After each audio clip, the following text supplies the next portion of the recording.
Welcome back to Echoes of Vincha.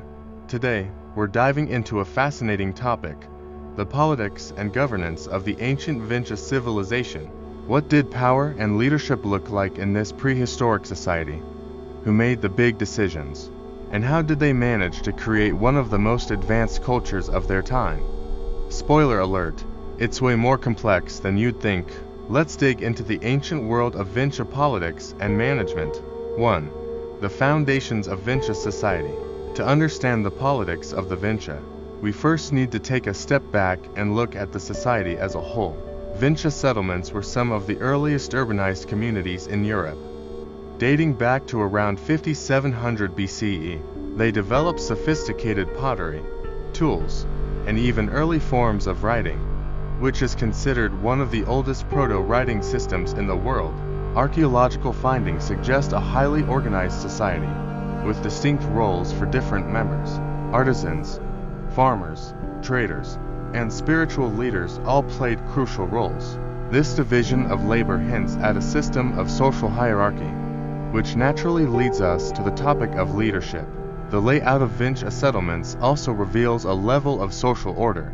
Houses were often arranged in neat rows, and some settlements even had centralized spaces that may have been used for communal activities. These public spaces suggest the existence of a governing body that organized community events, trade, and rituals. 2. Clan-based leadership, a system of elders.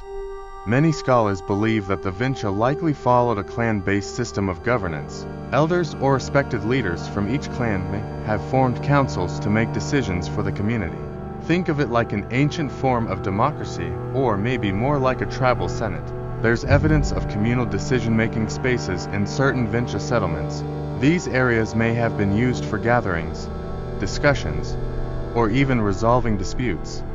Imagine heated debates about crop distribution or trade agreements. Interestingly, many ancient cultures, from the Celts to the early Greeks, followed similar elder-led governance structures. Could the Vincha have been pioneers of this system in Europe? Clan leaders likely held their positions based on age, experience, and perhaps even lineage. Leadership may not have been hereditary in the strict sense, but could have been influenced by familial connections and social standing. 3. The role of spiritual leaders. Religion played a massive role in Vincha society, and spiritual leaders likely held significant political power.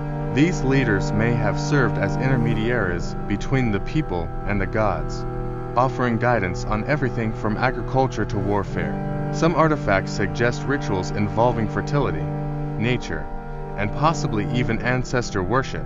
Spiritual leaders may have used their knowledge of the natural world to predict seasons and natural events, further solidifying their authority. In many ancient societies, religion and politics were deeply intertwined. Think of ancient Egypt, where pharaohs were both political rulers and divine figures. Could the same have been true for the Vincha? Moreover, spiritual leaders may have acted as healers and advisors. They likely played a dual role, ensuring spiritual well-being while also managing practical matters like seasonal planting schedules and community health. 4. Managing resources. The first economists. One of the most impressive aspects of Vincha culture was its advanced economy. They traded extensively with neighboring regions, exchanging pottery, tools, and jewelry. But who managed all this trade? It's likely that certain leaders oversaw trade agreements and resource distribution.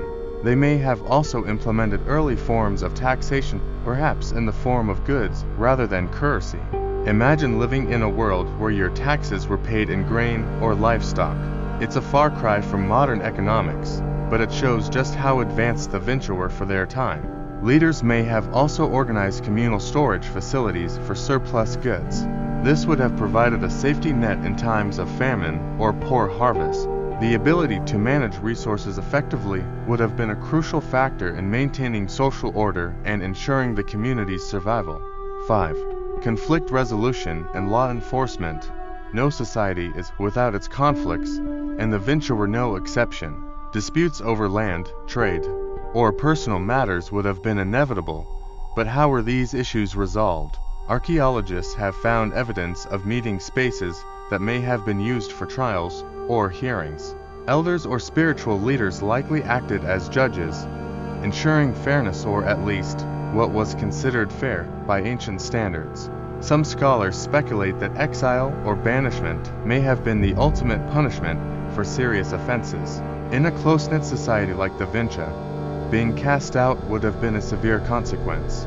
Additionally, public rituals may have been used to restore harmony after conflicts. These rituals could have included offerings to the gods, feasts, or even symbolic acts of reconciliation. 6. Gender and power. Were women leaders?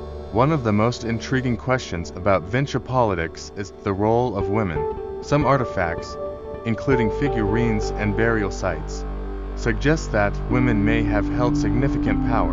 Could the Vincha have had female leaders or priestesses who influenced political decisions? It's not out of the question. Many ancient societies, such as the Minoans of Crete, featured women in prominent religious and political roles. If women did hold power, it would have made the Vincha one of the more progressive societies of their time. Some scholars even speculate that the society may have been matrilineal, meaning that lineage and inheritance were traced through the mother's line. The depiction of women in Vincha art often emphasizes fertility and creation, which may have symbolized both spiritual and political power. Female leaders may have been seen as protectors of life and prosperity. 7. Military leadership. Guardians of the settlement. While there's limited evidence of warfare in Vincha culture, it's likely that they had systems in place for defense. Military leaders or warriors may have been responsible for protecting their settlements from outside threats. Given the Vincha's extensive trade network, they would have had to guard their resources and trade routes. It's possible that warriors also served as enforcers of community laws, ensuring peace and stability within the settlement. Weapons found in Vincha archaeological sites suggest that they were skilled in crafting tools for both hunting and defense. Military leaders may have also coordinated hunting expeditions, which were essential for both food supply and social bonding. 8.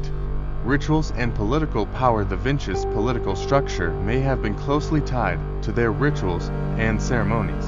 Leaders likely used public rituals to reinforce their authority and strengthen social cohesion. These rituals could have included seasonal festivals, rites of passage, and ceremonies dedicated to the gods. Participation in these events would have been a way for leaders to demonstrate their piety and legitimacy.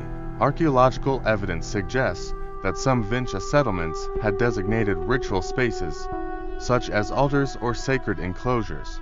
These spaces may have been used for political gatherings as well, blurring the line between the sacred and the secular. 9. The decline of Vincha governance. Like all great civilizations, the Vincha eventually declined, but what led to their downfall? Some theories point to environmental changes, such as flooding or soil depletion. Others suggest that external invasions may have played a role. Regardless of the cause, the collapse of Vincha society likely disrupted their political systems. Leaders may have struggled to adapt to new challenges, leading to social unrest and fragmentation.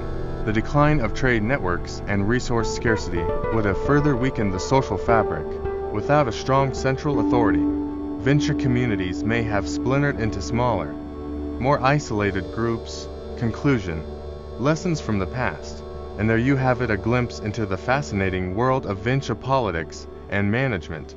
From clan councils to spiritual leaders, the Vincha were a highly organized and innovative society. What do you think about the way the Vincha governed themselves? Could we learn something from their systems? Drop your thoughts in the comments.